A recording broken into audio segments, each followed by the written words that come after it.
ദൈവത്തിന് മഹത്വമുണ്ടാകട്ടെ. National apostolic മീഡിയയുടെ അപ്പോസ്റ്റോലിക് ഡെയിലി മന്ന എന്ന ഈ മോർണിംഗ് ഡിവോഷനിൽ അല്പസമയം ദൈവവചനം ഷെയർ ചെയ്യുവാൻ ദൈവം തന്ന കൃപയ്ക്കായി ദൈവത്തെ മഹത്വപ്പെടുത്തുന്നു. ഇന്നത്തെ പ്രഭാത ധ്യാനത്തിനായി ഒരു വചനഭാഗം വായിക്കുന്നു. സങ്കീർത്തനങ്ങൾ 92 തിരുവെഴുത്ത്. എങ്കിലും എൻ്റെ കൊമ്പ് നീ കാട്ടുപോത്തിൻ്റെ കൊമ്പ് പോലെ ഉയർത്തും, പുതിയ എണ്ണ എന്നെ തേൽപ്പിക്കുന്നു. പ്രിയരെ, ഇന്ന് ഞാൻ നിങ്ങളോട് പറയാൻ ആഗ്രഹിക്കുന്ന സബ്ജക്റ്റ് പുതിയ എണ്ണ എന്നെ തേൽപ്പിക്കുന്നു. I shall be anointed with fresh oil. പ്രിയരെ, ഇന്ന് നമ്മൾ ചിന്തിക്കുന്ന വേദഭാഗത്ത് എന്താണ് പുതിയ എണ്ണ? എണ്ണ എന്നതിനെക്കുറിച്ച് നമുക്ക് ചിന്തിക്കുമ്പോൾ ബൈബിളിൽ എണ്ണ പലപ്പോഴും പരിശുദ്ധാത്മാവിൻ്റെ അഭിഷേകത്തിൻ്റെ പ്രതീകമാണ്. പഴയ നിയമത്തിൽ രാജാക്കന്മാരെയും പുരോഹിതന്മാരെയും പ്രവാചകന്മാരെയും എണ്ണ കൊണ്ട് അഭിഷേകം ചെയ്തിരുന്നു. പുതിയ നിയമത്തിൽ പരിശുദ്ധാത്മാവാണ് വിശ്വാസിയുടെ അഭിഷേകം. 1 യോഹന്നാൻ 2:27 അവനിൽ നിന്ന് ലഭിച്ച അഭിഷേകം, അല്ലെങ്കിൽ അവനാൽ പ്രാപിച്ച അഭിഷേകം നിങ്ങളിൽ വസിച്ചുകൊണ്ടിരിക്കുന്നു എന്ന് തിരുവെഴുത്തിൽ കാണുകയാണ്. ദൈവം പഴയ അനുഭവങ്ങളിൽ ജീവിക്കുവാൻ ആഗ്രഹിക്കുന്നു. ഓരോ കാലഘട്ടത്തിലും പുതിയ കൃപയും പുതിയ ശക്തിയും പുതിയ അഭിഷേകവും നൽകുന്ന ദൈവമാണ്. നമ്മളെ ഓരോ ദിവസവും ദൈവം പുതുക്കിക്കൊണ്ടിരിക്കുകയാണ്. ഒന്നാമതായി എണ്ണ എന്തിനെ കാണിക്കുന്നു? പുതിയ എണ്ണ പുതുക്കലിൻ്റെ അടയാളമാണ്. നോക്കിയാട്ടെ, യെശയ്യാപ്രവചനം 40:31 തിരുവെഴുത്ത്, യഹോവയെ കാത്തിരിക്കുന്നവർ ശക്തിയെ പുതുക്കും. പ്രിയരെ, നമ്മൾ കർത്താവിനെ, ദൈവത്തെ കാത്തിരിക്കുകയാണെങ്കിൽ നമ്മൾ ശക്തിയെ പുതുക്കുമെന്ന് വചനം പറയുന്നു.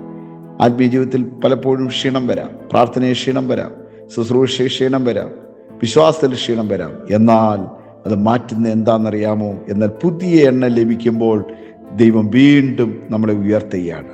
വിലാപങ്ങളുടെ പുസ്തകങ്ങൾ വായിക്കുമ്പോൾ 3:22-23 വാക്യങ്ങളിൽ അവൻ്റെ കരുണകൾ എല്ലാ പ്രഭാതത്തിലും പുതിയവയാണ്. ഓരോ പ്രഭാതത്തിലും നമുക്ക് പുതിയൊരു കരുണ. ഇന്ന് പ്രഭാതത്തിൽ ഒരു പുതിയ കരുണയാണ്.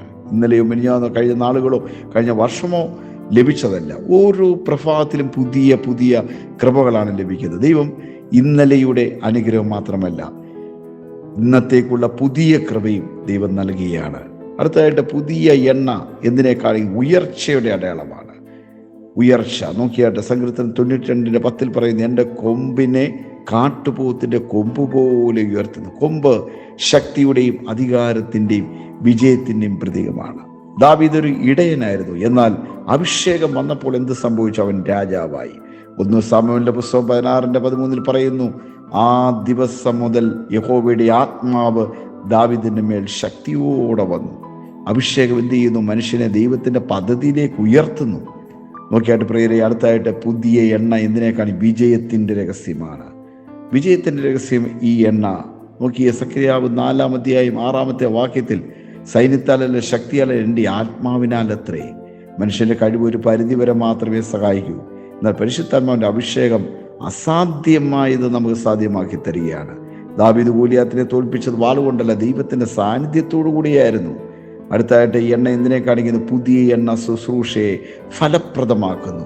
ലൂക്കോസ് സുവിശേഷം 4:18 കർത്താവ് ഇങ്ങനെ പറയുന്നു, കർത്താവിൻ്റെ ആത്മാവ് എൻ്റെ മേൽ ഇരിക്കുന്നു, അവൻ എന്നെ അഭിഷേകം ചെയ്തിരിക്കുന്നു. യേശുവിൻ്റെ ശുശ്രൂഷ പോലും പരിശുദ്ധാത്മാവിൻ്റെ അഭിഷേകത്തോടാണ് ആരംഭിച്ചത്. പ്രിയരെ, അപ്പോസ്തല പ്രവൃത്തി 10:38 പറയുന്നു, ദൈവം നസ്രയനായ യേശുവിനെ പരിശുദ്ധാത്മാവിനാലും ശക്തിയാലും അഭിഷേകം ചെയ്തു എന്നാണ്.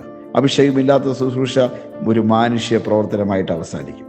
എന്നാൽ അഭിഷേകമുള്ള ശുശ്രൂഷ ജീവനെയും എന്ത് ചെയ്യണം? മാറ്റുകയാണ്, പുതുതാക്കി തരികയാണ്. ഒടുവിലായി നോക്കിയായിട്ട് പുതിയ എണ്ണ വിശുദ്ധ ജീവിതത്തിനുള്ള ഒരു വിളിയാണ്. നോക്കിയേ, വിശുദ്ധ ജീവിതം.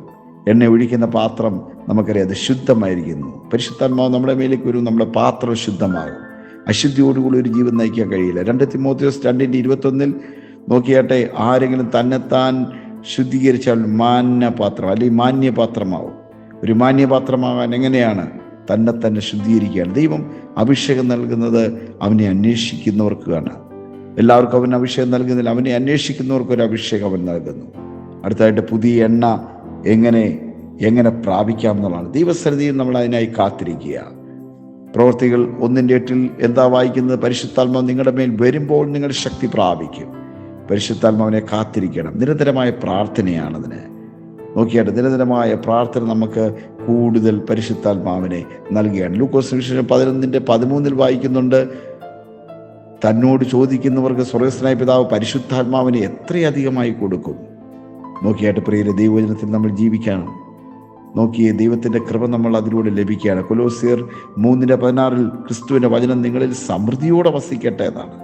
സമൃദ്ധിയോടെ ആ ദൈവകൃപയാണ് നമ്മൾ ചോദിക്കുന്നത്. 1 ശമൂവേൽ 15:22 പറയുന്നത്, യാങ്ങളെക്കാൾ മുട്ടാടുകളെ മേസിനേക്കാൾ അനുസരണം നമുക്ക് ആ ദൈവകൃപ പ്രാപിക്കാൻ ആവശ്യമാണ്. പുതിയ എണ്ണ നഷ്ടപ്പെടാതിരിക്കുവാൻ ദൈവം നൽകുന്ന ഒരു അഭിഷേകമാണ്.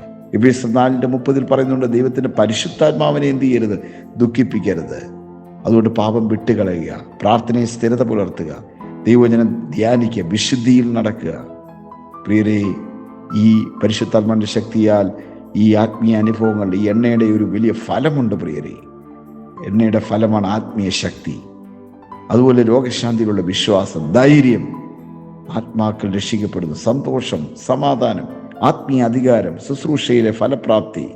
നോക്കി, ഗലാത്യലേഖനം 5:22-23 പറയുന്ന ആത്മാവിൻ്റെ ഫലം അവിടെ കാണുകയാണ്. സ്നേഹം, സന്തോഷം, സമാധാനം, ദീർഘക്ഷമ, ദയ, നന്മ, വിശ്വസ്ത, സൗമ്യത, ഇന്ദ്രിയജയം, ഇതെല്ലാം നമുക്കവിടെ ലഭിക്കുകയാണ്. ഇന്ന് ദൈവവചനത്തിൻ്റെ കേൾവിയാൽ ഞാൻ നിങ്ങളോട് പറയുന്നു, മർക്കോസിൻ്റെ മാലമുറിയിൽ ആ കാത്തിരുന്നവരുടെ മേൽ പരിശുദ്ധാത്മാവിനെ അയച്ചതുപോലെ ഇന്ന് കാത്തിരിക്കുന്നവരുടെ മേൽ ഒരു പുതിയ എണ്ണ പകരുകയാണ്.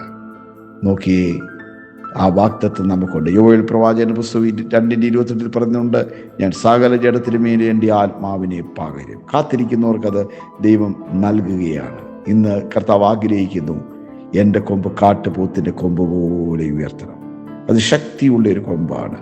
പുതിയ എണ്ണ എന്നെ തേൽപ്പിക്കുന്നു. പ്രിയരെ, പുതിയ എണ്ണ തേൽപ്പിക്കുന്നൊരു പ്രഭാതമാവട്ടെ. ഞാൻ നിങ്ങൾക്ക് വേണ്ടി പ്രാർത്ഥിക്കുന്നു. സ്വർഗീയ പിതാവെ, തിരുക്കരങ്ങളിൽ ഏൽപ്പിക്കുന്നു. ഒരു പുതിയ എണ്ണ ഇന്ന് തേൽപ്പിക്കണം. ഇന്ന് വരെ കണ്ടതുപോലല്ല, ഒരു പുതിയ അഭിഷേകത്തോടുകൂടി വരണം. ഇന്ന് വചനം കേൾക്കുന്ന എല്ലാവരെയും അനുഗ്രഹിച്ച് പ്രാർത്ഥിക്കുന്നു. കേൾക്കാനിരിക്കുന്നവരെ അനുഗ്രഹിക്കുന്നു. കൃപയോടെ എല്ലാവരും നിർത്തിയാട്ടെ. യേശു ക്രിസ്തുവിന്റെ നാമത്തിൽ തന്നെ ആമേൻ. ഈ വചനങ്ങളാൽ കർത്താവ് നിങ്ങളെ അനുഗ്രഹിക്കുമാറാകട്ടെ.